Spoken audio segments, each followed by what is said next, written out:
Boleh dah. Okey, kita boleh mulakan Ustaz. Assalamualaikum. Okey, baik. Bismillahirrahmanirrahim. Innal hamdalillah nahmaduhu wa nasta'inuhu wa nastahdihi wa nastaghfiruh wa na'udzu billahi min shururi anfusina wa min sayyiati a'malina. Man yahdihillahu fala mudilla lahu wa man yudlilhu fala hadiya lahu. Asyhadu an la ilaha illallah wahdahu la syarika lahu وأشهد أن محمدا عبده ورسوله أما بعد. الحمد لله الذي بنعمته تتم الصالحات. ربنا آتنا من لدنك رحمة وهيئ لنا من أمرنا رشدا. اللهم آت نفسي تقواها وزكيها وأنت خير من زكاها أنت وليها ومولاها. أما بعد. Alhamdulillah, syukur pada Allah Azza wa Jal kerana dengan rahmat dan juga limpah kurnia yang Allah Ta'ala berikan, dapat kita bersama pada malam ni menyambung perbahasan kita daripada surah Al-Mulk. Dan insya-Allah kita akan mulakan kelas kita ni dengan kita membaca beberapa ayat daripada surah Al-Mulk. Jadi saya akan share dulu mushaf untuk kita tengok dan sama-sama baca. Ya.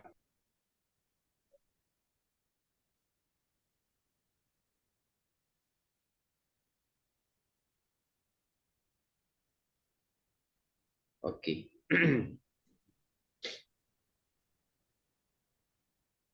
Kita akan baca bermula dari ayat yang ke-15 dalam mushaf, ianya pada muka surat 563. Jadi kita akan baca malam ni ayat yang ke-15 sampai ayat yang ke-20 dulu untuk kita sambung perbahasan bahagian yang keempat daripada surah Al-Mulk. Jadi insya-Allah kita sama-sama boleh baca daripada ayat yang ke-15. A'udzu billahi minasy syaithanir rajim. Huwallazi ja'ala lakumul arda dhalulan famshu fi manakibiha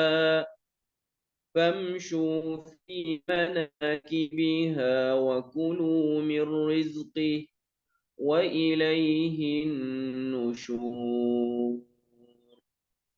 أأمنتم من في السماء أن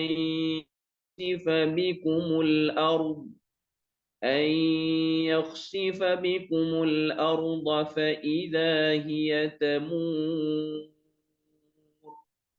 أم أمنتم من في السماء أن يرسل عليكم حاصبا فستعلمون كيف نذير. ولقد كذب الذين من قبلهم فكيف كان نكير. أولم يروا إلى الطير فوقهم صافات ويقبضن ما يمسكهن إلا الرحمن إنه بكل شيء بصير.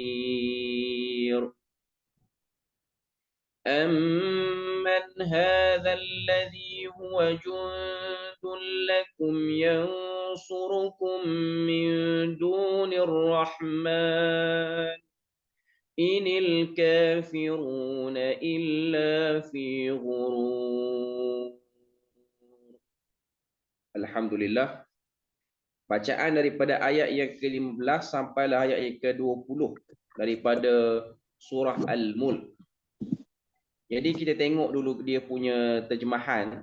Nanti saya buka satu lagi apps terjemahan daripada Abdullah Basmih ni ataupun pimpinan Ar-Rahman. Tengok terjemahan dia.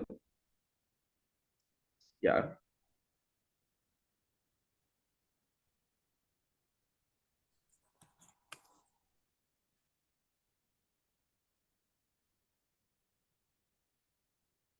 Okey. Bacaan kita tadi ayat yang ke-15 daripada surah Al-Mulk. Okay.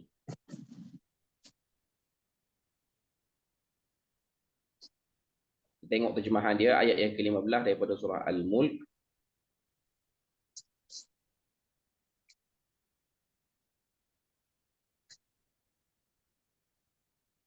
Okay.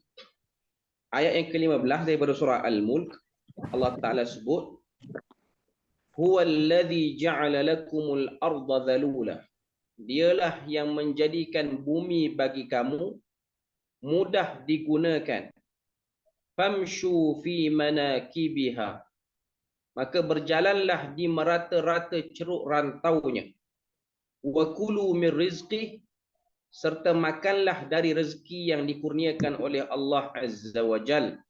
Dan ingatlah kepada Allah jualah tempat kembali kamu sesudah dibangkitkan hidup semula. Maka hargailah nikmatnya dan takutilah kemurkaannya. Satu benda yang kita kena tahu bila mana kita baca tafsir Pimpinan Ar-Rahman, terjemahan Pimpinan Ar-Rahman ni yang dicetak di Malaysia kita ni, yang dalam kurungan ni ianya ialah huraian daripada penterjemah. Ianya bukan terjemahan. Sebab Syekh Abdullah Basmih Al-Yamani, satu orang yang berasal pada Yaman yang duduk di Malaysia lama, dia yang mengambil inisiatif untuk menterjemahkan Al-Quran dalam bahasa Melayu Malaysia. Bahasa Melayu Malaysia dah ramai orang buat. Yang buat tafsir Pimpinan Ar-Rahman ni, dia pun namakan ianya sebagai tafsir. Dia bukan hanya terjemahan, tapi dia tafsir. Jadi kat mana tafsir dia? Tafsir dia ialah yang duduk dalam kurungan ni. Yang duduk dalam kurungan. Kalau kita buka dalam apa-apa saja apps untuk terjemahan bahasa Melayu Malaysia ni, sama ada Quran Android ke ataupun Apple apa sajalah, saya pun tak maklum sangat untuk apps daripada Apple ni. Cuma yang Android kita akan sebut dengan nama Quran Android. Okay. Dia akan pakai terjemahan daripada Syekh Abdullah Basmih ni. Secara umumnya terjemahan dia taklah terlalu panjang dan tafsiran dia pun hampir kena dengan maksud sebenar ayat tu. Walaupun setengah-setengah terjemahan dia adalah sedikit kekurangan, tapi secara umumnya kita banyak mengambil manfaat daripada terjemahan dia. Jadi dalam ayat yang ke-15 dia sebut huwallazi ja'ala lakumul arda dhalula. Dialah yang telah menjadikan pada muka bumi itu zalula. Zalula dia terjemah situ ialah mudah digunakan. Mudah digunakan. Kemudian Allah Ta'ala perintahkan kepada kita, famshu fi manakibiha wa kulu min rizqi. Berjalanlah di merata ceruk rantaunya serta makanlah dari rezeki yang dikurniakan Allah Azza wa Jal. Wa ilaihin nusyur, dan kepada Allah jualah tempat kembali kamu sesudah dibangkitkan hidup semula, maka hargailah nikmatnya dan takutilah kemurkaannya. Okay. Yang dalam bracket ni, yang dalam kurungan ni, ianya semua daripada terjemahan ataupun tafsiran Syekh Abdullah Basmih. Yang dalam bahasa Arabnya wa ilaihin nusyur, itu maksudnya ialah hanya kepadamu lah kami kembali ataupun dibangkitkan semula. Cuma dia sebut sikit situ. Maka hargailah nikmatnya dan takutilah kemurkaannya. Kita baca dulu, nanti saya akan sebut sikit beberapa perkara. Ayat yang ke-16. Aamintum man fis samai an yakhsifa bikumul arda fa idza hiya tamur. Patutkah kamu merasa aman, iaitu tidak takut kepada Tuhan yang pusat pemerintahannya di langit itu, menunggang balikkan bumi menimbus kamu, lalu bergegarlah bumi itu dengan serta-merta melenyapkan kamu di bawahnya. Ini ayat yang ke-16 terjemahan dia. Ayat yang ke-17 Allah Ta'ala sebut, am amintum man fis samai an yursila alaikum hasiba. Atau patutkah kamu merasa aman, iaitu tidak takut kepada Allah yang pusat pemerintahannya di langit itu, menghantarkan kepada kamu angin ribut yang menghujani kamu dengan batu. Maka dengan itu kamu akan mengetahui kelak bagaimana buruknya kesan amaranku.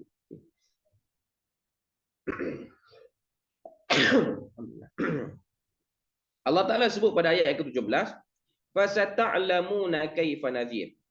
Maksudnya kelak kamu akan mengetahui bagaimanakah peringatanku akan diberikan kepadamu. Seterusnya ayat yang ke-18, Allah Ta'ala sebut pada ayat yang ke-18, وَلَقَدْ كَذَّبَ الَّذِينَ مِنْ قَبْلِهِمْ فَكَيْفَ كَانَ نَذِيرٌ. Dan demi sesungguhnya orang-orang kafir yang terdahulu daripada mereka telah mendustakan rasul-rasulnya, lalu mereka dibinasakan dengan yang demikian. Perhatilah bagaimana buruknya kesan kemurkaanku. Itu ayat yang ke-18. Ayat yang ke-19, terjemahan dia, kita tengok Allah Ta'ala sebut pada ayat yang ke-19, awalam yarau ila tayri fawqahum saffatin wa yaqbidn. Patutkah mereka menutup mata dan tidak memerhatikan kekuasaan Allah pada burung-burung yang terbang di atas mereka? Siapakah yang menjaganya ketika burung-burung itu mengembang dan menutupkan sayapnya? Tidak ada yang menahannya daripada jatuh, melainkan kekuasaan Allah yang Maha Pemurah. Sungguhnya ia Maha melihat serta mengetahui akan tiap-tiap sesuatu. Ayat yang ke-20 Allah Ta'ala sebut pada ayat yang ke-20, amman hadzal ladzi huwa jundul lakum yansurukum min dunir rahman inil kafiruna illa fi ghurur. Bahkan siapa dia yang menjadi tentera bagi kamu, yang akan menolong kamu selain daripada Allah yang Maha Pemurah? Sebenarnya orang-orang kafir tidak lain hanyalah berada dalam keadaan terperdaya. Itu terjemahan daripada ayat yang ke-15 sampailah ayat yang ke-20 daripada bacaan kita pada malam ini. Sebelum ni kita dah kata apa? Tengok perbahasan daripada ayat 1 sampailah ayat yang ke-15. Dan seperti mana maklum balas yang sebelum pada ni, dia tengok sebahagian merasakan perkongsian yang lepas dia agak banyak dan agak laju sikit. Jadi malam ni saya pilih untuk lebih perlahan sikit, tapi kita masih lagi guna sistem pembahagian yang diletakkan oleh para ulama, terutamanya ulama-ulama daripada India seperti Imam Al-Farahi, seperti tokoh-tokoh yang lain. Mereka ni dalam berinteraksi dengan Al-Quran, mereka ada keunikan. Memang kebiasaannya bila mana saya ingin berkongsi tentang bab-bab berkaitan dengan tadabbur, tafsir ni, saya lebih minat untuk ambil apa yang dibawa oleh para ulama daripada benua India. Dalam masa yang sama kita cuba compile juga apa yang disebut oleh para ulama daripada Timur Tengah ataupun daripada kalangan orang-orang Arab ni. Cuma yang India ni apa yang kelebihan dia orang? Yang saya melihat ialah mereka dengan kita orang Melayu ni ialah bangsa yang tak bertutur dengan bahasa Arab. Bukan bahasa percakapan tu bahasa Arab. Jadi kita ada persamaan dengan mereka. Tapi dalam bab kecenderungan mereka terhadap ilmu Al-Quran, mereka lebih hebat berbanding kita di Nusantara ni. Perkembangan mereka dengan ilmu Al-Quran, sama ada tafsir, tadabbur, apa saja benda yang berkait dengan Al-Quran, mereka lebih daripada kita. Dan kita kena ambil manfaat banyak daripada dia lah. Cuma antara kekurangannya ialah kebanyakan karya-karya berkaitan Al-Quran di India ni ditulis dalam bahasa Parsi ataupun ditulis juga dalam bahasa Urdu. India ni merujuk sekali Pakistan lah. Cuma nak sebutnya mereka punya cara berinteraksi dan pembahagian sangat menarik. Bahkan sebahagian daripada mereka punya luas kajian itu, mereka sudah pergi kepada membuat peratusan-peratusan. Contoh kisah para Nabi ni berapa persentage di dalam Al-Quran. Benda ni penting supaya kita akan nampak Quran itu lebih mudah. Fakta-faktanya lebih senang untuk kita hadap. Dan dia punya kemuncak daripada ilmu itu kita akan tengok seperti satu orang yang memerhati daripada tempat tinggi. Contoh, kita duduk di satu kawasan. Macam kita duduk di Perlis ke, duduk di Selangor ke, mana-mana ke. Kita berjalan menggunakan kenderaan darat, kita hanya dapat mengagak keluasan itu hanya daripada perjalanan kita saja. Kita berjalan guna kereta, berjalan kaki. Tapi bagi orang yang naik guna helikopter ataupun naik kapal terbang, dia akan nampak keluasan tempat itu lebih terang lagi. Dekat mana sungainya, dekat mana bandarnya, dekat mana hutannya. Saya nak gambarkan, nak bagi tahu kepada semua yang dengar ni, bila mana kita tengok kajian ulama India ni, dia seumpama orang yang melihat bumi daripada tempat yang tinggi. Seperti mana kita tengok orang yang baca surah Al-Mulk, ada setengah orang dia melihat ayat by ayat, yakni verse by verse lah. Tapi sebahagian daripada kajian mereka jadi seperti satu orang yang meningkat tinggi dan tengok, oh kat sini rupanya kecenderungan Al-Quran ni ataupun kecenderungan surah ini. Itu nilai tambah yang ada pada mereka. Dan saya cuba gunalah kaedah itu, apply kaedah itu. Sebab ini ialah cara yang saya ambil daripada guru saya, daripada Maulana Abdul Hadi di Besut, Terengganu ni. Bila mana dia buat tiap-tiap tahun daurah tafsir, dia akan apply benda itu. Dan saya rasa cara itu antara cara yang agak menarik dan mudah. Dia macam tak ambil masa lama untuk kita orang awam ni berinteraksi dengan Al-Quran. Jadi sebab itulah surah Al-Mulk ini dibahagikan kepada 5 ayat demi 5 ayat. Macam sebelum ni, ayat 1 sampai 5, apa yang kita dapat faham? Yang kita dapat faham ialah Allah Ta'ala ingin beritahu di manakah keberkatan yang sebenar ni. Sebab dari segi latar turunnya surah Al-Mulk ini ialah pada waktu musyrikin Mekah seronok dan rancak menyembah berhala. Sembah berhala tu sedap. Sebab apa? Sebab dia mendatangkan apa yang diingini. Hajat yang diingini terkabul. Mereka pada waktu itu tertipu. Merasakan bahawasanya keberkatan-keberkatan itu datang daripada penyembahan berhala. Kita dah sebut sebelum ni, bila mana kita baca tabaraka alladhi biyadihil mulk, ayat yang pertama, memang terjemahan bahasa Melayu dia akan sebut Maha Suci Tuhan. Tapi dalam sebahagian pandangan ataupun sebahagian tafsir-tafsir, dia sebut perkataan tabaraka itu ialah menunjukkan daripada mana punca berkat itu datang. Sebab kita ni dalam hidup, kita memang mencari berkat. Cuma kadang-kadang tersalah tempat cari berkat. Ada keadaan kita cari berkat tu betul. Ada keadaan kita cari berkat tu dengan tempat yang salah ataupun daripada cara yang salah. Akhirnya kita tertipu. Dia kadang-kadang menghasilkan keinginan yang kita nak. Contoh kita nak kesembuhan. Kita minta kepada orang tertentu ataupun kepada benda-benda tertentu supaya kita dapat kesembuhan. Dapat, tapi dia punya dapat tu tidak mendekatkan diri kita kepada Allah Azza wa Jalla. Dan lebih teruk lagi, tidak mencalonkan diri ini sebagai ahli syurga. Sebab berkat itu ialah daripada pancaran Tuhan yang Tuhan nak beri pada hamba dia. Dan kesan daripada dapat berkat tu, dia akan menyebabkan kita bertambah ringan untuk melakukan ketaatan. Contoh harta yang berkat. Menyebabkan kita, bila mana kita consume sesuatu daripada harta tu, duit kita, pendapatan kita beli makanan. Makanan itu tidak melalaikan kita. Makanan itu menambahkan kita dekat kepada Allah Azza wa Jalla. Benda tu penting. Dengan berkat juga kita berkahwin, kita berpasang-pasangan. Zuriat yang dilahirkan itu ialah zuriat yang mendekatkan diri kepada Allah. Bukan zuriat yang lalai. Ataupun zuriat yang menyebabkan kita terbeban di akhirat nanti. Kerana soal jawab dan tanggungjawab yang tak selesai kita dengan zuriat tersebut. Jadi itu ialah fungsi berkat. Jadi ayat 1-5 yang dah kita bahas sebelum ni, Allah Ta'ala nak beritahu di manakah punca keberkatan itu. Siapakah pemilik berkat itu? Allah Ta'ala nak sebut kepada kita. Dan Allah Ta'ala nak tunjukkan kepada kita bahawasanya bagaimana bumi, selain daripada manusia, apa yang ada di bumi dan apa yang ada di langit ini, mereka mengikut seperti mana yang Allah Ta'ala perintahkan. Yang dah kita sentuh sebelum ni, iaitu ahsanu amala yang disebut dalam ayat yang kedua. Macam mana cara nak dapat berkat? Kena buat ahsanu amala. Amalan yang terbaik. Kita dah sebut, amalan yang terbaik, ianya bukan pada kuantiti yang banyak. Kalau salat, dia bukan diukur pada bilangan rakaat yang banyak. Tapi dia diukur sejauh mana ketepatan salat itu dilakukan. Jadi nak dapat berkat ni kena tengok. Macam mana cara dia? Adakah kita buat semata-mata buat? Tak. Jawapannya ialah kena tengok adakah ianya tepat. Dan sebelum ni pun kita dah sebut, ahsanu amala itu mempunyai 2 syarat. Pertama, ianya perlu dilakukan dengan hati yang ikhlas. Yang kedua, ianya dilakukan sesuai yang ditunjukkan oleh Allah Azza wa Jalla dan yang ditunjukkan oleh Nabi sallallahu alaihi wasallam. Kalau kita buat daripada petunjuk orang lain, daripada tata cara orang lain, walaupun ikhlas, dia tidak menghasilkan keberkatan. Itu ayat 1 hingga 5. Okay. Ayat yang ke-6 sampai ayat yang ke-11 yang dah kita sentuh sebelum ni, Allah Ta'ala nak sebut tentang lawan kepada berkat. Lawan pada berkat itu ialah murka Allah Azza wa Jalla. Kemuncak murka itu ialah neraka.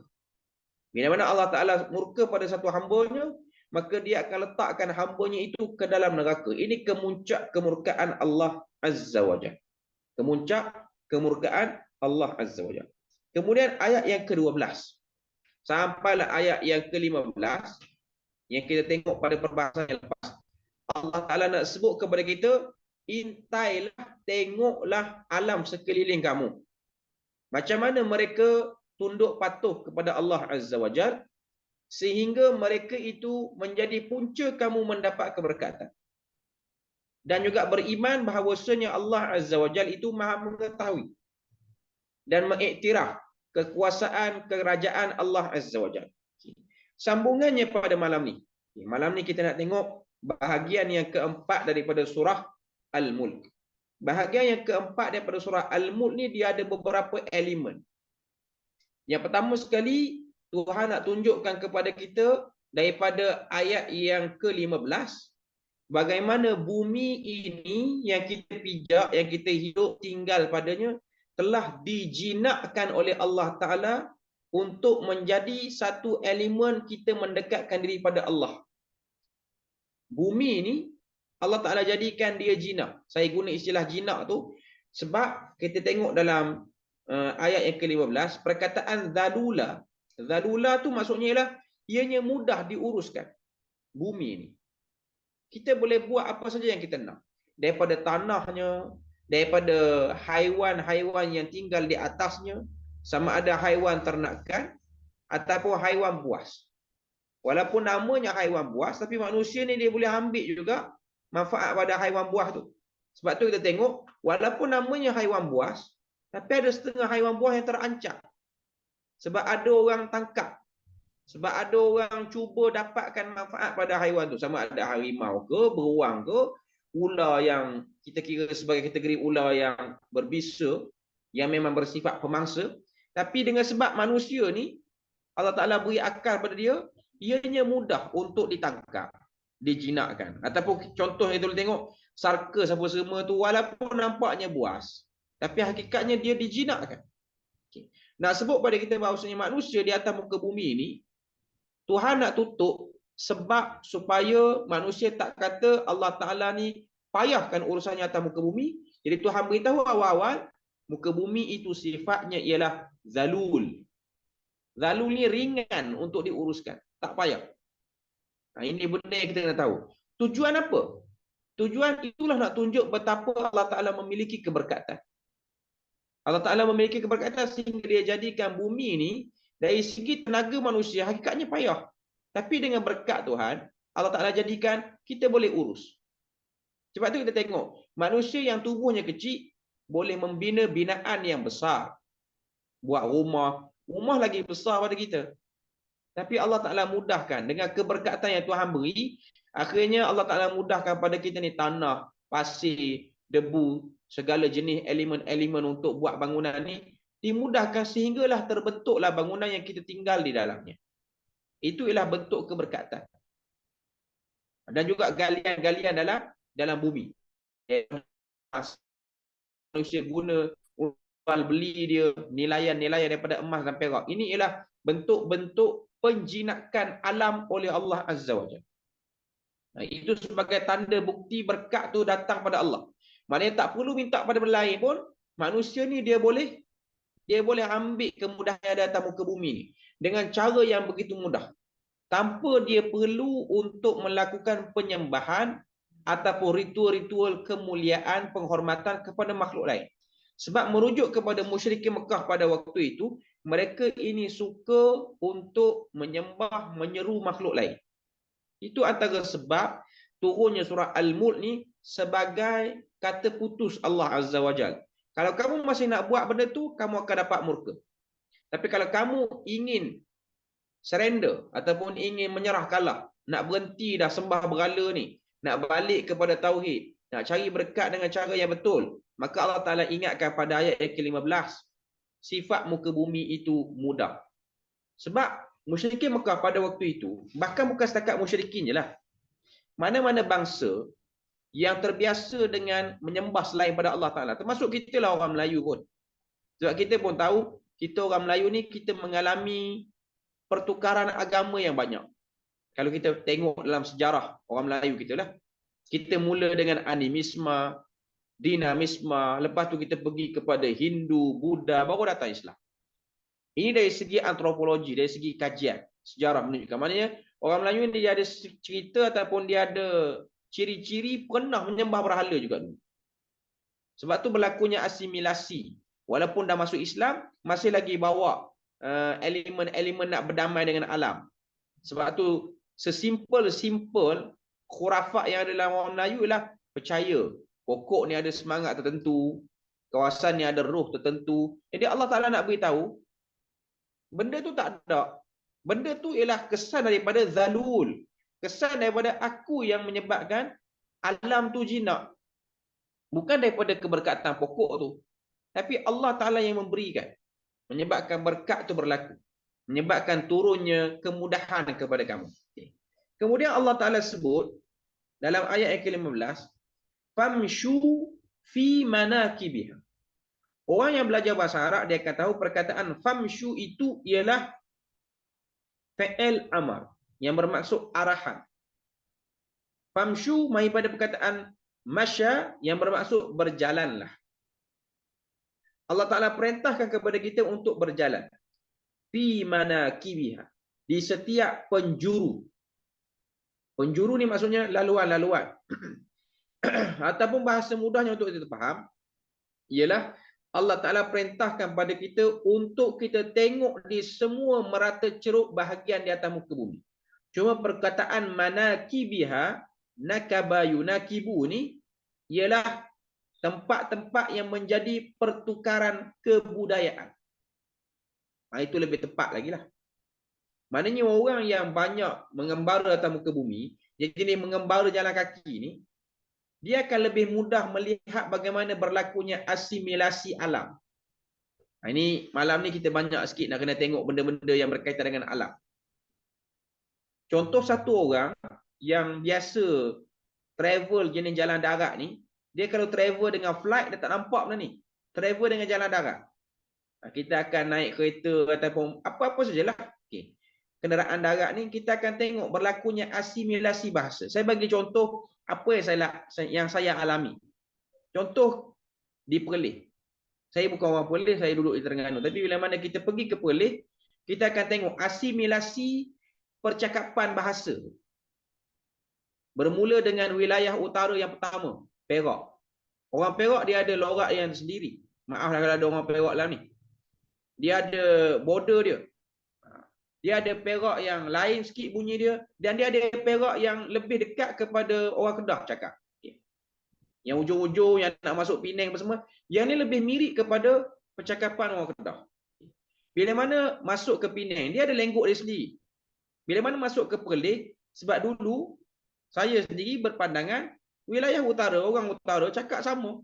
Tak. Bila mana kita duduk Perlis kita tahu. Rupa-rupanya pertuturan orang Perlis lebih menerima bias daripada logat orang-orang Siam. Lebih dekat kepada itu. Sebab mereka dekat dengan Siam. Jadi kita tengok macam mana bahasa tu mula bertukar, berkembang. Lepas tu dari segi aktiviti penduduk, pertanian, getah apa semua, orang yang selalu travel jalan darat dia akan nampak. Dia macam ada satu gerbang awal yang menyebabkan satu manusia tu akan perasan. Oh begini asimilasi pertukaran budaya. Macam sebahagian orang Perlis dia bercakap dengan tak Siam dia, lepas dia akan pergi ke border yang dengan dan kita tengok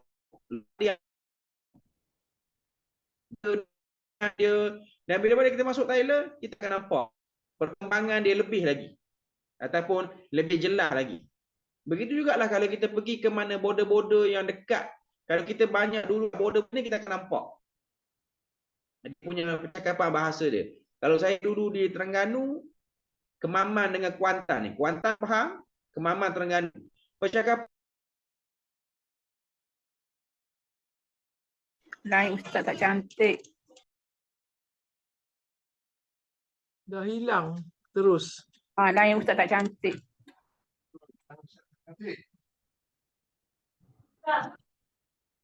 You orang dengar tak? Tak ada kan? Line dia intermittent tu dia Ya, panggil. Ustaz. Kejap lagi nanti clear. Kejap Saya lagi. tak Tunggu, dengar, tunggu tak sekejap. Tak, Intermittent dia boleh. panggil. Yang boleh tadi tak dengar Dia apa. ke? boleh dengar. Saya boleh dengar throughout. Saya Ya. boleh dengar sampai Now, dia. now you all dengar tak? Now I cannot hear anything. Okay. Dengar. Alamak, hai. Dia okey? Video tak ada. Okey, Video. Saya pun boleh dengar. Gambar ustaz tak ada. Tak nampak ustaz lah. Tak nampak ustaz. Saya dah masuk ya. Nampak pun ustaz tak bergerak, statik. Kalau sekejap lagi tak boleh, bagi tahu Ustaz, keluar dan masuk balik. Sekejap lagi kita tunggu. Dah Dah apa tak masuk. nampak. Saya dah masuk dah ni. Nanti kita tunggu. Tunggu sekejap. Saya boleh nampak Ustaz dan boleh dengar Ustaz. Okey ke? Dia ikut kawasan ni. Internet. Boleh nampak Ustaz. Boleh nampak Ustaz. Okey. Boleh Boleh, dengar, boleh nampak. Terus. Boleh. Bagi tahu Ustaz, teruskan. Saya sambung Silakan. Okey. Kita sambung balik ayat yang ke-15 tadi. Bila mana Tuhan kata famshu fi manakibiha. Maknanya berjalanlah kamu di merata ceruk bumi, kamu akan nampak bagaimana perubahan asimilasi manusia tu. Sebab dia fokus pada manusia lah. Okey. Jadi kita akan tengok Allah Taala sebut arahan berjalan kamu ke bumi ni, tujuan dia apa? Wa kulu mir rizqihi. Dan makanlah kamu daripada rezeki yang telah diberikan. Tujuannya ialah untuk memenuhi keperluan utama manusia, iaitu makan, minum. Sebab tu kalau tengok, manusia ni dia boleh hidup tanpa ada pertukaran mata wang. Dia boleh hidup. Dia hanya berpada dengan sumber alam. Dia boleh hidup. Tapi dengan sebab zaman kita ni berubah, kita lebih mudah dengan cara dapat asasi ke keperluan asasi ke, kita lebih selesa dengan kaedah trading. Maknanya barang. Kita tak selesa ataupun tak biasa dah guna kaedah kita berusaha sendiri. Macam sebahagian orang di setengah-setengah tempat, mereka ni lebih minat dengan cara tanam sendiri, usaha sendiri, beras pun kita buat sendiri, makanan pun sayur kita tanam sendiri, makan daging pun daripada haiwan ternakan ni. Jadi diorang ni kurang menggunakan duit. Jadi orang yang macam ni, diorang akan lebih kuat interaksi dia dengan alam. Interaksi dengan alam tu. Macam kita dengan kehidupan kita sekarang ni, mungkin interaksi kita dengan alam tu dah kurang. Mungkin kerana kesibukan tempat yang kita duduk, bandar ke apa, menyebabkan kita tak boleh rasa sangat ayat yang ke-15 ni. Tapi orang yang duduk dengan cara macam masyarakat Arab Jahiliyah, mereka ni kurang menggunakan kaedah nak apa-apa je kita beli makanan. Bukan. Dia orang lebih minat dengan kaedah penyediaan sendiri. Nak buat roti sendiri, nak buat apa-apa pun sembelih haiwan sendiri apa semua. Jadi kita zaman moden ni untuk ayat 15 yang ke 15 surah Al-Mulk ni, kita agak kurang dapat meresapi perasaannya. Sebab kita hidup di zaman nak makan, ada duit. Kita pun order itu, order ini, order itu. Jadi dia kurang sikit lah rasa. Kalau kita pergi berjalan pun kita lebih guna kaedah itu. Kita tidak berinteraksi dengan alam. Tapi kalau kita duduk dengan orang-orang yang biasa dengan alam ni, kita akan nampak. Ianya ialah satu benda yang jelas nampak. Bagaimana Tuhan kata, bumi itu sifatnya ialah zalul, mudah. Okay. Ayat yang ke-16, Allah Ta'ala sebut, A'amintum man fis sama'i an yakhsifa bikumul arda fa idza hiya tamur. Ini dia panggil dalil akli sufli. Kalau istilah ilmu tafsir. Dalil akal yang berada di atas kita. Tadi dalil akal yang duduk di bawah, yang kita duduk pijak ke bumi. Ni adalah dalil atas. Tengok langit. Tuhan kata, A'amintum man fis sama'. Maksudnya ialah, adakah kamu sudah merasa tenang? A'amintum. Sebahagian para ulama terjemah, adakah kamu beriman? Iaitu percaya. Sebahagian kata, A'amintum dengan makna aman. Adakah kamu rasa aman? Man fis sama'. Man fis sama' sini ialah merujuk kepada Allah Azza wa Jal. Dan juga ketinggian kerajaannya. An yakhsifa bikumul ard. Yang mana Allah Ta'ala dengan kuasa dia, dia boleh membenamkan kamu yang berada di bumi. Fa idza hiya tamur. Ketika mana bumi itu digoncang. Allah Ta'ala nak beritahu, bumi yang dimudahkan itu, dia pun tak suka tengok kesyirikan yang dilakukan oleh manusia. Bagaimana mungkin satu orang dia memberi khidmat kepada selain daripada pihak yang memberi pada dia kemudahan. Ini contoh saya nak bagi. Kita dapat nikmat pada orang ataupun dapat kemudahan pada orang. Tiba-tiba kita pergi berkhidmat pada orang lain. Ianya satu benda yang sangat kurang ajar ataupun biadab. Hakikatnya. Tuhan beri kita nikmat, tiba-tiba kita pergi hebatkan benda lain. Ianya sangat-sangat tak patut. Jadi ini perkara yang Allah Ta'ala nak highlight kepada ayat yang ke-16. Adakah kamu rasa okey? Amintum. Kamu rasa selesa? Kamu buat kesyirikan, kamu tak puji pun Tuhan yang beri kamu nikmat. Kamu puji benda lain. Kamu hormat benda lain. Yang mana kamu kena tahu satu benda, Tuhan yang telah beri kamu nikmat tu, kalau dia nak benamkan kamu, yakhsifa tu maksudnya benamkan, kamu di muka bumi itu, dia boleh benamkan kamu dengan cara yang mudah. Nah, ini ayat untuk menakut-nakutkan musyrikin Mekah. Ayat ni, bila mana dibacakan kepada musyrikin Mekah, ianya dengan tujuan menyedarkan mereka. Tapi kalau dibacakan kepada orang beriman, ianya tujuan menambahkan rasa gerun kepada Allah Azza wa Jalla. Macam kita yang dah Islam ni, kita berharap ayat-ayat yang seperti ini menambahkan kita rasa gerun kepada Allah Azza wa Jalla. Mengurangkan kita rasa hebat pada makhluk. Mengurangkan kita rasa bergantung kepada makhluk. Itu antara fungsi ayat-ayat ni. Maknanya ada apa-apa susah pun, janganlah kita jadi sempit. Susah tara mana pun tetap kita ni positif, optimis melihat pertolongan tu datang daripada Allah Azza wa Jalla. Sebab tu antara benda yang kita boleh belajar pada dunia yang serba moden sekarang, dengan suasana sekarang, macam mana nak belajar optimis dan nak tinggalkan sikap pesimis itu. Iaitu sikap kurang kurang berfikiran positif. Tuan-tuan, puan-puan kena tengok apa yang sedang berlaku di Gaza ataupun di Palestin sekarang.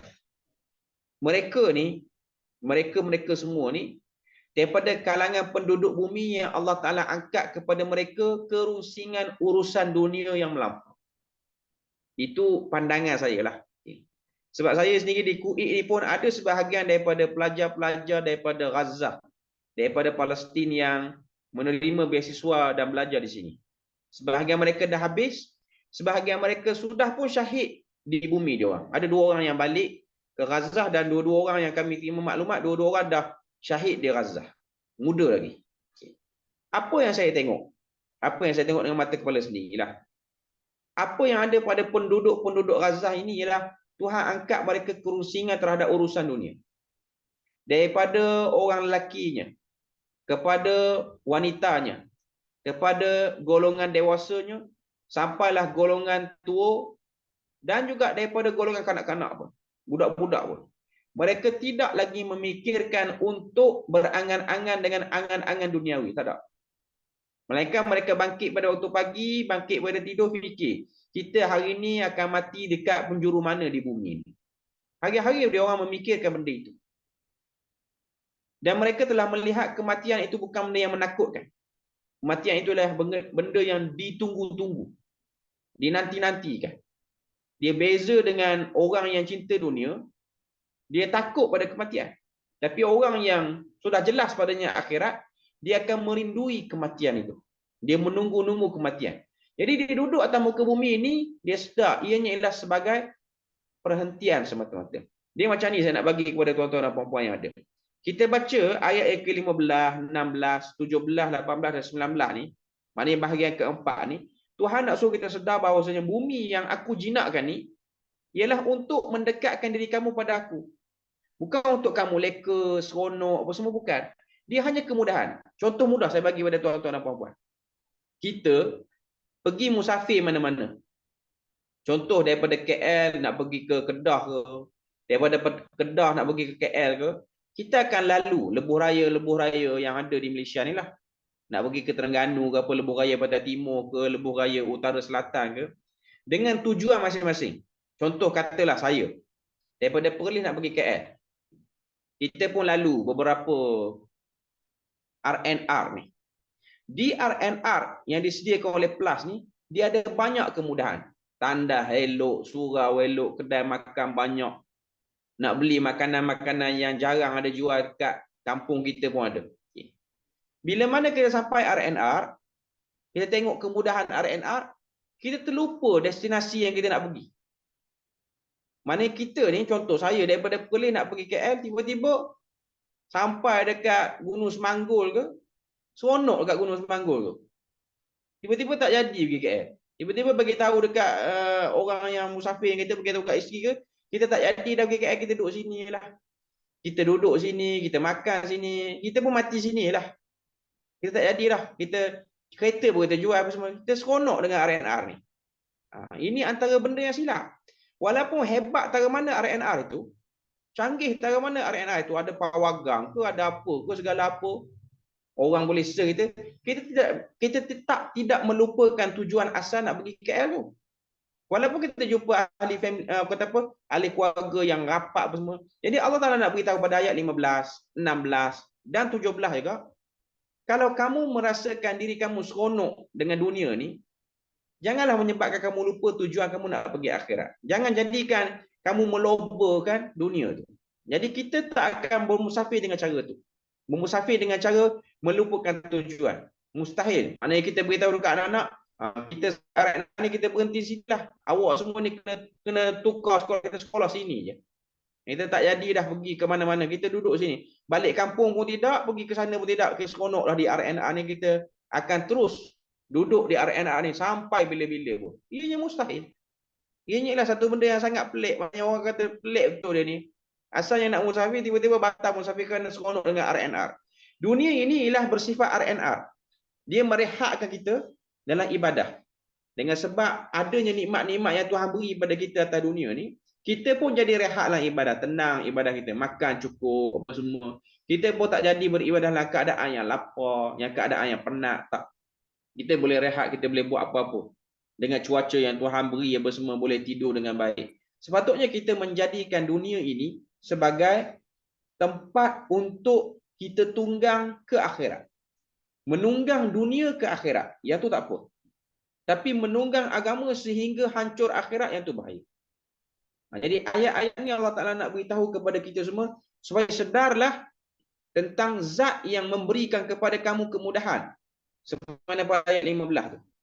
Kalau kamu lupa, ayyakhsifa bikum, Allah Ta'ala boleh benamkan kamu. Maknanya matikan kamu. Kambus kamu. Ataupun timbulkan kamu dalam perut bumi. Ayat yang ke-17 datang sekali lagi ancaman daripada Allah Azza wa Jalla. Am amintum man fis sama'i an yursila alaikum hasibah. Dan sesungguhnya Allah Ta'ala sebut pada ayat yang ke-17, kamu sudah merasa tenang ke bahawa dia Tuhan yang berada di langit itu tidak mengirimkan kepada kamu angin ribut yang berbatu, namun nanti kamu akan mengetahui bagaimana akibat daripada mendustakan perintah itu. Maknanya dua benda Tuhan beri peringatan. Satu, gempa bumi, ayat yang ke-16.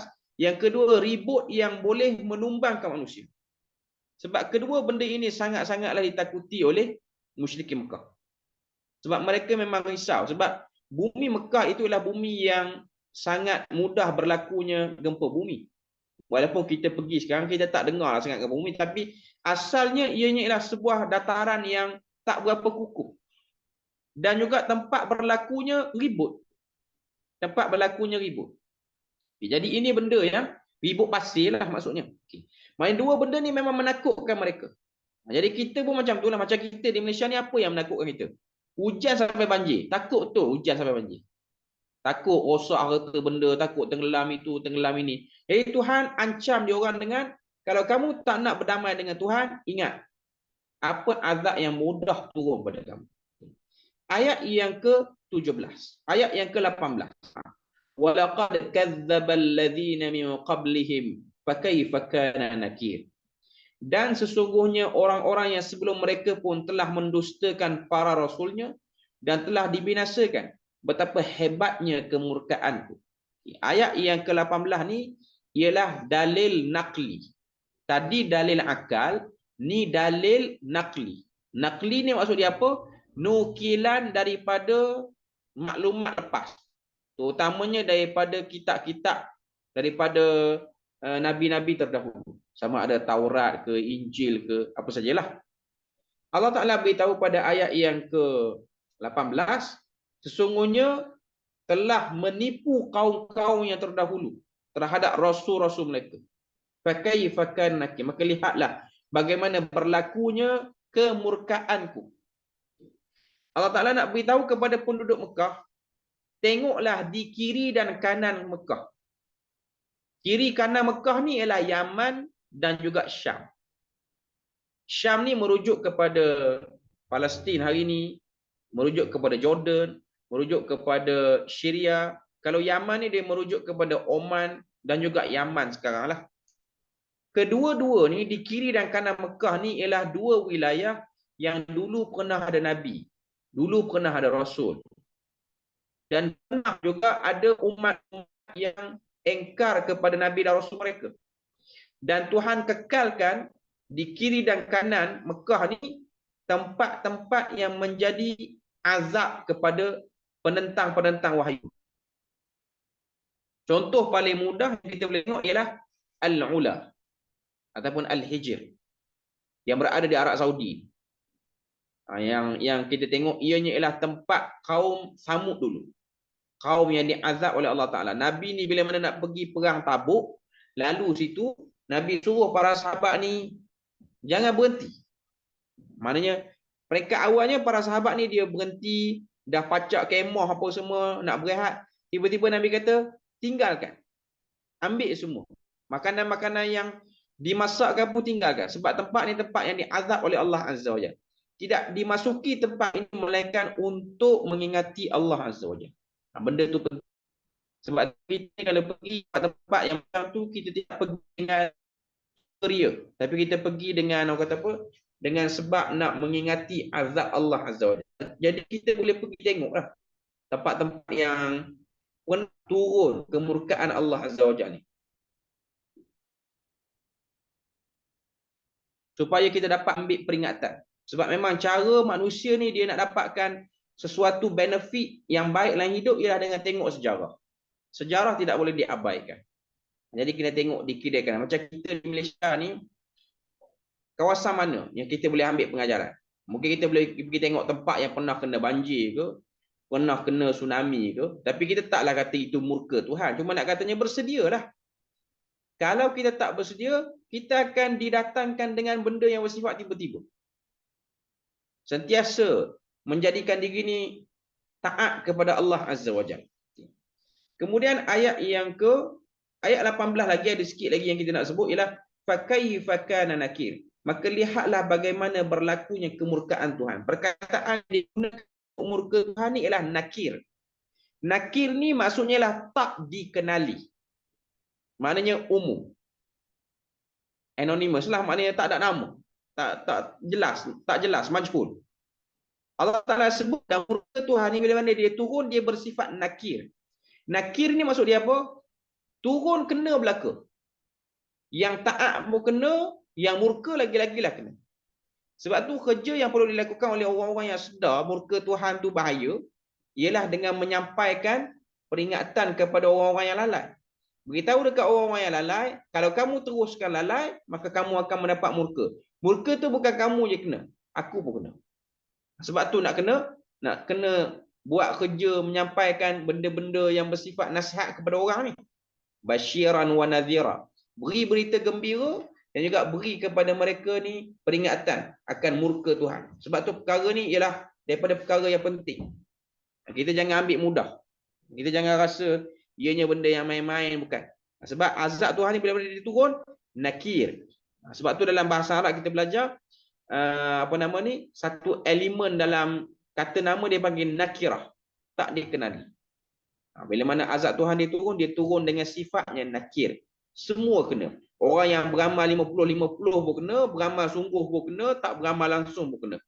Di satu-satu tempat tu. Jadi caranya ialah orang yang beramal, orang yang tahu, kerjanya ialah menyampaikan. Sebab tu penting dan berat orang yang tahu ilmu ni, dia tak boleh duduk diam. Sebab tu Nabi sebut dalam hadis, Nabi kata, diamnya orang alim itu ialah syaitan bisu. Syaitan ni bukan benda molek. benda yang buruk, benda yang memang tak elok. Bila mana Nabi sifatkan orang yang berilmu itu syaitan, ianya benda yang merisaukan. Tak boleh rasa okey, tak boleh.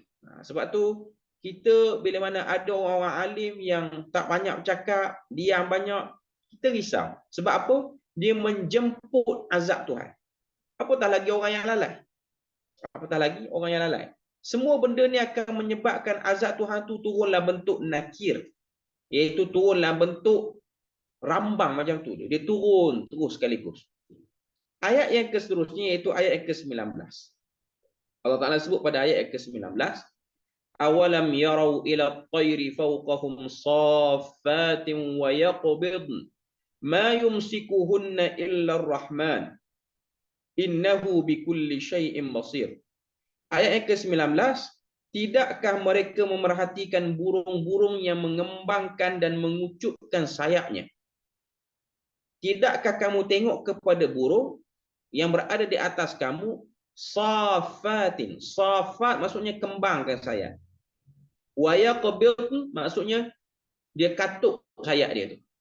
Tuhan nak sebut pada kita pada ayat yang ke-19 ni, kamu tengok burung yang berterbangan itu, walaupun kamu tengok dia ada sayap, tapi dia boleh terbang bukanlah kerana sayapnya yang cantik ataupun bukanlah kerana kedudukan sayap dia tu elok. Yang menyebabkan dia boleh terbang tu ialah kerana Allah Azza wa Jalla. Ma yumsikuhunna illa ar-Rahman. Tidak ada yang memegangnya, menahannya melainkan Tuhan yang bersifat dengan Ar-Rahman. Innahu bikulli syai'in basir. Sesungguhnya dia terhadap segala sesuatu maha melihat. Ayat yang ke-19 ni penting, besar. Sebab Tuhan suruh kita belajar dengan salah satu makhluk dia yang mungkin kita buat tak endah, iaitu burung. Burung ni alhamdulillah kita di Malaysia pun kita boleh tengok. Bukan hanya di negara Arab. Maknanya banyak jenis burung yang berterbangan di negara kita ni, menyebabkan bila mana ada ayat-ayat yang macam ni, kita boleh faham apa yang Tuhan nak suruh dan kita boleh tengok direct.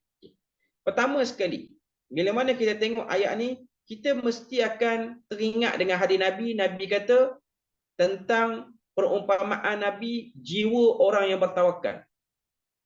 Nabi sebut dalam hadis, "Lau annakum tatawakkaluna 'ala Allahi haqqa tawakkulih la razaqakum kama yarzuqut tayr taghdu khimasan wa taruhu bitana." Sekiranya kamu benar-benar bertawakal kepada Allah, kamu akan diberi rezeki seperti mana burung diberi rezeki. Keluar daripada sarangnya pada waktu pagi dalam keadaan lapar dan baliknya dia ke sarangnya pada waktu petang dalam keadaan kenyang. Hadis itu hadis yang diriwayatkan daripada Umar Al-Khattab. Dan hadis itu hadis yang sahih.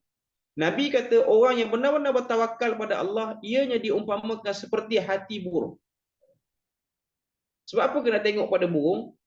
Satu benda yang saya nak kongsi pada tuan-tuan dan puan-puan. Burung ni menariknya, kalau kita tengok dalam antara dokumentari yang bagus lah untuk kita tengok dalam bab burung ni ialah National Geographic lah. Ini antara kata apa dia punya channel-channel yang bagus. Sebab tu kita ni nak dapatkan interaksi dengan baik dengan Al-Quran. Sebab Quran ni dia banyak mengajak kita berinteraksi dengan alam. Kita kena tengok dokumentari banyak. Dokumentari ni memang boleh mengajar dan memberi ilmu. Benda yang menarik daripada hadis Nabi tu dan juga apa yang menarik daripada ayat yang kita baca ni, ayat 19 ni, ialah Nabi dan Allah Ta'ala suruh kita tengok burung. Apa yang menarik dekat burung? Burung ni ada satu benda yang menarik. Dia tidak akan melakukan kerja lebih daripada waktu yang ditetapkan. Dia tak akan buat lebih daripada itu.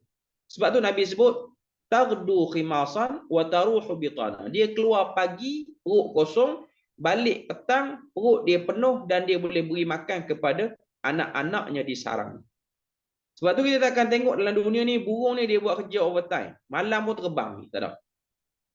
Burung ni dia hanya berpada dengan seperti mana yang disebut dalam hadis, waktu petang. Dan burung ni dia punya tawakal dia lain macam.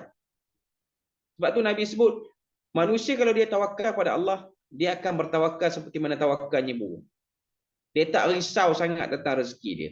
Tak risau tentang rezeki ni bukan maksud tak mengambil asbab. Kita ambil asbab, macam mana rezeki nak dapat, kita kerja, kita buat macam-macam, kita berusaha, tapi kita tidak meletakkan usaha itu sebagai sebab kita dapat. Usaha tu kerana Tuhan suruh. Macam yang kita baca pada ayat yang ke berapa tadi? Ayat yang ke-15, bila mana Tuhan kata famshu fi manakibiha. Berjalanlah atas muka bumi Tuhan, dicuruk rantau, wa kulu min rizki, dan ambillah rezeki. Maknanya Tuhan suruh kita berjalan. Asbab untuk dapat rezeki itulah berjalan. Ia hanyalah asbab. Tapi yang memberi rezeki hanyalah Allah Azza wa Jalla. Sebab tu kita akan tengok burung, dia tak akan buat kerja lebih daripada benda yang sepatutnya. Sebab tu fakta yang kita kena terima. Ini yang terakhir. Fakta sebelum yang kita kena tahu. Ada sejenis burung di negara kita ni, di Malaysia ni, namanya Arctic tern. Kita boleh Google tengok. Arctic tern. Kecil je burung dia. Burung Arctic tern ni dia datang daripada benua yang jauh. Dia terbang beribu-ribu kilometer. Cuma yang menariknya burung ni, dia akan singgah di negara kita. Dia antara spesies yang memang akan singgah di negara kita. Dia akan singgah di mana? Dia akan singgah di Kuala Gula di Perak. Dia singgah situ. Asbab dia singgah, kerajaan negeri Perak pada beberapa tahun yang lepas dah lah, maknanya lebih dalam 10 tahun yang lepas, zaman menteri besar mana pun saya tak ingat, dalam fakta yang disebutkan, dengan sebab burung Arctic tern ni dia suka berhenti di Kuala Gula, akhirnya dibuat taburan makanan percuma kepada burung Arctic tern ni untuk dia duduk dan ambil makanan situ. Tuan-tuan puan-puan boleh bayang, burung ni dia tak kenal pun muka menteri besar. Dia pun tak tahu kerajaan apa yang merentah situ, parti apa yang, tapi tiba-tiba Tuhan jadikan ada satu manusia ni tergerak nak gazetkan kawasan Kuala Gula tu sebagai kawasan tempat berhentinya burung-burung daripada benua lain. Dia orang ni borang pun tak isi, apa benda pun tak tahu. Tapi Tuhan jamin rezeki. Sebab tu kena tengok burung. Sebab tu kalau kita rasa dunia ni sempit, kita rasa macam saya ni tak berapa dapat keluasan rezeki. Kita kena tengok pada makhluk lain. Kadang-kadang bukan kita tu tak dapat rezeki, kita tu tak puas dengan rezeki. Kita tu tamak. Itu antara sebab yang menyebabkan kadang-kadang kita rasa rezeki tak cukup. Itu yang disebut sebagai berkat. Berkat ni, kalau kita redha dengan apa yang Tuhan beri, dia pasti akan cukup. Itu benda yang kita kena tahu bila mana kita baca surah Al-Mulk ni. Surah Al-Mulk ni mengajar kepada kita qanaah, iaitu kecukupan. Merasa cukup. Sebab antara cara untuk mendapat berkat ialah merasa cukup. Bukan merasa selesa. Merasa cukup. Merasa selesa lain. Merasa selesa, akhirnya dia jadi malah. Tapi merasa cukup. Merasa cukup ni penting. Supaya kita akan jadi hamba yang bersyukur pada Allah Azza wa Jalla. Dan hamba yang betul-betul bila mana kita berusaha dengan baik. Kita nak dan minta kepada Allah supaya Allah Ta'ala beri pada kita qanaah. Dan lawan pada qanaah itu ialah kufur. Sebab kufur itu ialah rasa tak cukup. Dan kadang-kadang qanaah ni dia combine ataupun dia duduk sekali dengan syukur. Benda tu penting. Jadi Allah Ta'ala kata, tengoklah burung yang mengembang dan mengatukkan sayapnya. Ma yumsikuhunna illa rahman. Tidak ada yang menyebabkan ianya boleh terbang melainkan Allah yang bersifat Ar-Rahman. Sebab tu kita kalau kita naik kapal terbang pun bukan kerana kepandaian pilot tu. Tapi kerana Allah yang memegang kapal terbang tu, tak terempas kapal terbang tu. Memanglah pilot tu dia belajarlah. Dia buatlah.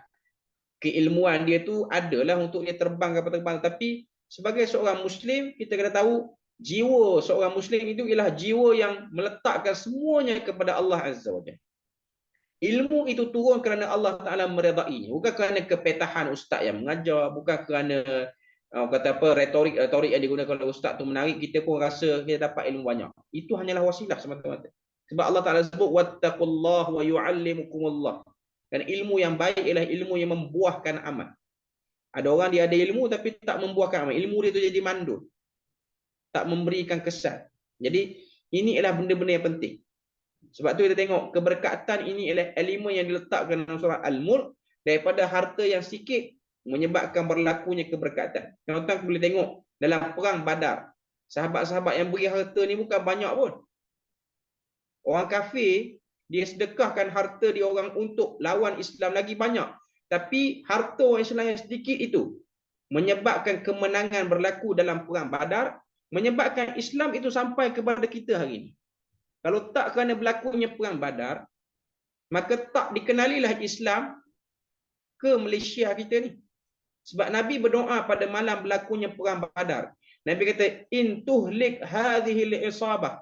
Sekiranya hamba-hamba kamu ini lenyap dalam perang Badar, falam tu'bad ba'dal yaum. Tak akan ada lagi orang-orang yang menyembah kamu atas muka bumi. Kerana keikhlasan mereka. Walaupun kuantitinya sikit.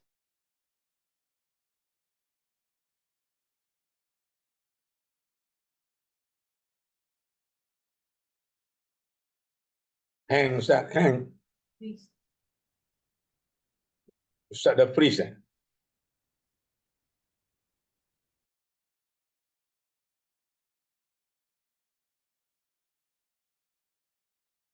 Ustaz dah bilang terus.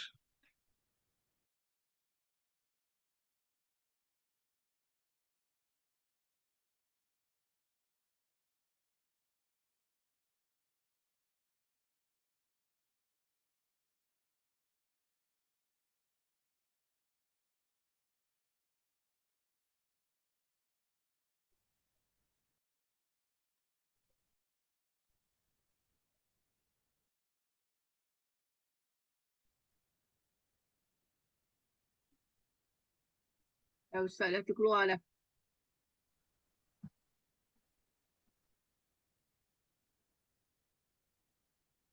Allahu Akbar.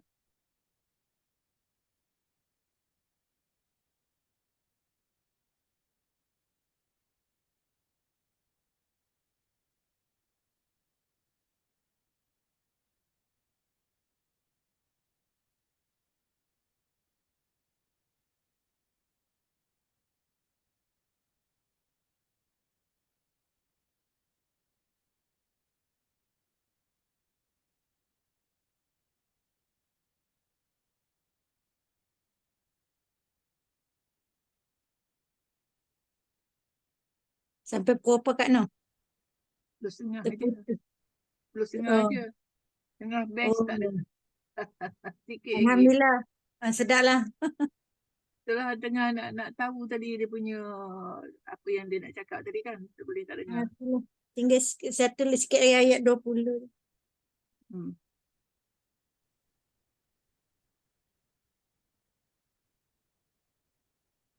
Masuk lagi Ustaz. Line tak berapa kot. Line tak. Lain dia dari Perlis sana jauh kan.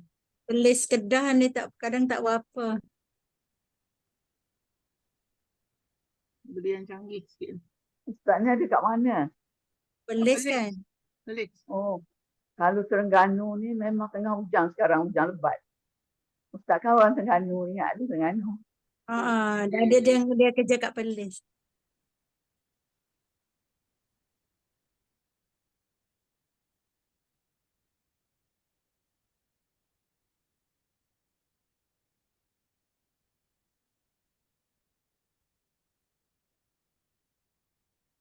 Masuk lagi.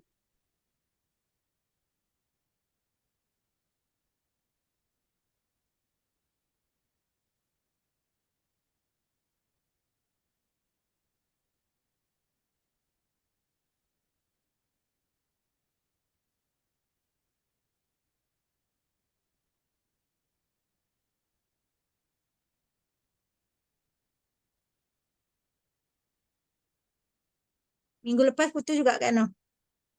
Minggu lepas okey. Minggu lepas okey. Hari ni hujan lebat ni agaknya. KL kan hujan ni. Tengah hujan lebat sekarang ni. Perlis panas, tak hujan pun, kering kuntang. Kedah Pelis kemarau ni. Kat KL ni yang hujan. Tak masuk lagi Ustaz. Call pun tak dapat. Tapi dah mesej dah.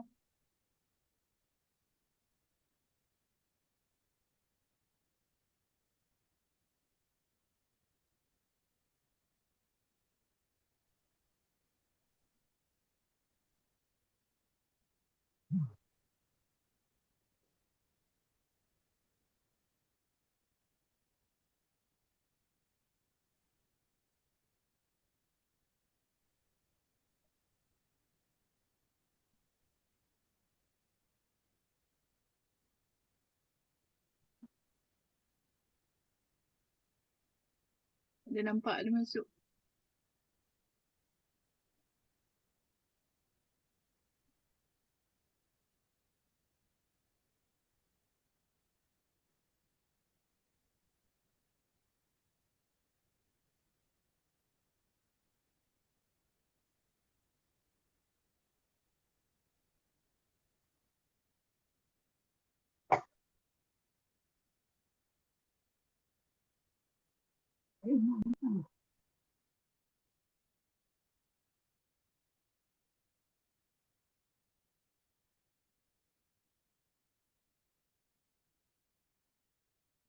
Ruzimah ada mesej Ustaz, Ruzimah. Saya tak ada nombor Ustaz. Tak ada mesej lah tapi tak ada jawapan. Oh, tak dapat pula. Line dia tu, line tak internet. Line dia lah tu. Betul lah line dia lah tu. Sebab tu WhatsApp tak masuk.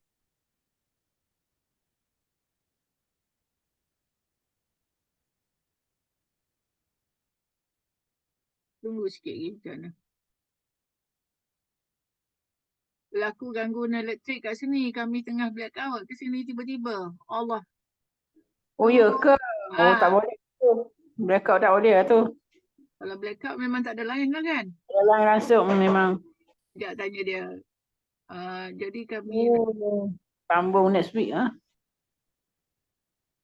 Sikit dia buat sampai 20 je kan malam ni. Betul. Sikit satu. Satu ayat.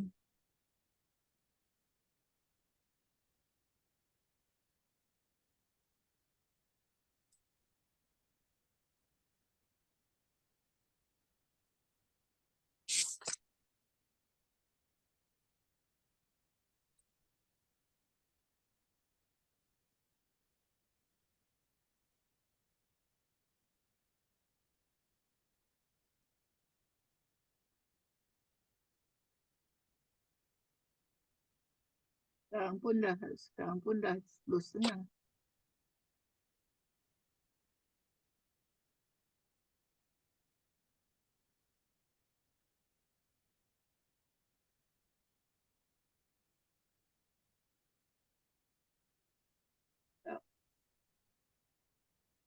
Tengok jap ya apa kata Ustaz. Tanya jadi Ustaz nak stop aja kan? Tengok apa dia punya.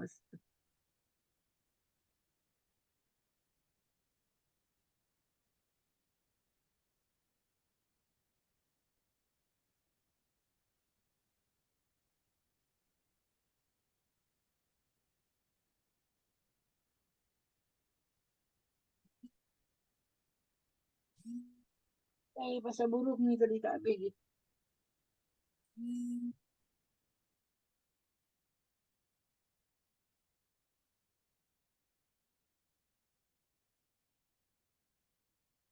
Yuk, rasanya kita terpaksa stop sebab internet pun tak stabil kat sini. Okeylah. Okay lah, Ustaz. So, okay everybody. Kita sampai sini aja lah ya. Terima kasih semua. Assalamualaikum. Selamat malam. Terima kasih Kak Noh. Jumpa hari Khamis. Assalamualaikum warahmatullahi wabarakatuh. Jumpa Hari kami Khamis, jumpa insyaAllah. hari InsyaAllah. Khamis ya. Okay. Terima kasih. InsyaAllah. InsyaAllah. Assalamualaikum. Terima kasih Kak Noh. Assalamualaikum. Terima kasih.